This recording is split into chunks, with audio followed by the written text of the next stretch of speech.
कहीं से आता है न कहीं जाता है।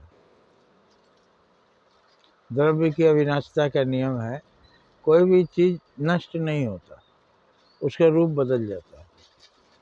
जैसे सारा पानी बरसा हुआ, ये पानी कहाँ चला गया? अगर कहीं जमा करते तो सारी दुनिया डूब जाती, लेकिन सारे पानी नदियों के रास्ते सागर में चले गए। अब फिर अगले साल कैसे वर्षा होगा? सारा पानी तो आकाश से खाली हो गया। वो समुद्र का पानी फिर भाप बनेगा, और समुद्र कितना बड़ा है? जितनी जमीन है उससे 3 गुना ज़्यादा बड़ा है। तो उतनी सारी पानी सूरज की रोशनी से भाप बनते रहेगा, ऊपर जमा होते रहेगा, आगे बढ़ता रहेगा, पहुँचते पहुँचते हिमालय तक जाएगा, और तब तक बरसात आ जाएगी। वहाँ से वो बिजली चमकेगी, फिर कड़केगी, फिर वही बरसेगा। इस तरह से पानी न कहीं से आता है न कहीं जाता है। समुद्र से आता है, बरसता है, और फिर समुद्र में चला जाता है। हम जो खाना खाते हैं वो मल बनता है, कुछ शरीर में रह जाता है, कुछ मल बनता है, वो मिट्टी में जाता है, वही मल मिट्टी बनकर फिर से नई अनाज पैदा होता है। जो खाए वो भी मिट्टी था, जो गिराया वो भी मिट्टी था, जहाँ मिला वो भी मिट्टी था। मिट्टी से ही फल फूल अनाज मेवा सब बनते हैं। मिट्टी के देवता गणेश हैं। मिट्टी देखने में गणेश की तरह है, हाथी के सूंड की तरह। सूरत नहीं है, किसान मिट्टी में काम करता है, बस सूरत हो जाता है, लेकिन उसमें खूबसूरत चीज़ें पैदा करता है। उसी मिट्टी से मूली होता है, हम स्वाद लेकर खाते हैं।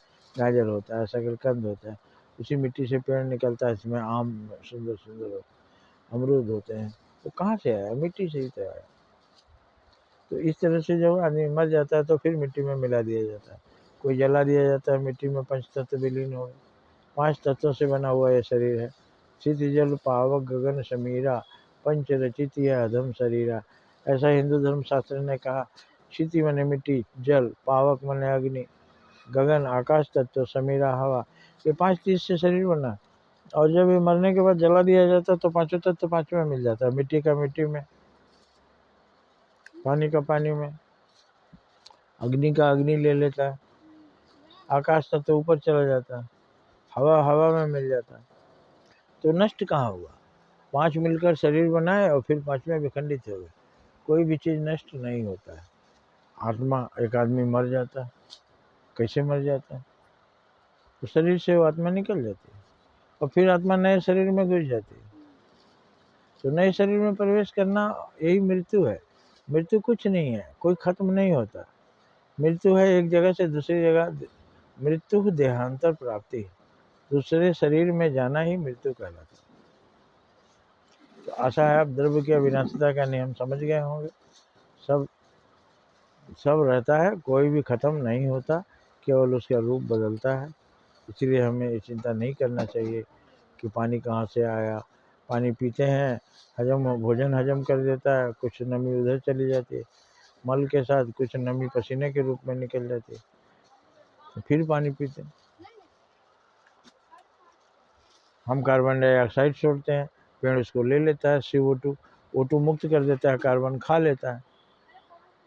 अब फिर वो ऑक्सीजन हमारे अंदर आता है, हम कार्बन डाइऑक्साइड बना, तो हम पेड़ के लिए कार्बन डाइऑक्साइड बना रहे हैं, ऑक्सीजन ले रहे हैं और कार्बन डाइऑक्साइड बना रहे हैं, और वो कार्बन डाइऑक्साइड ले रहा है, ऑक्सीजन बना रहा है। तो हम लोग एक दूसरे की मदद कर रहे हैं।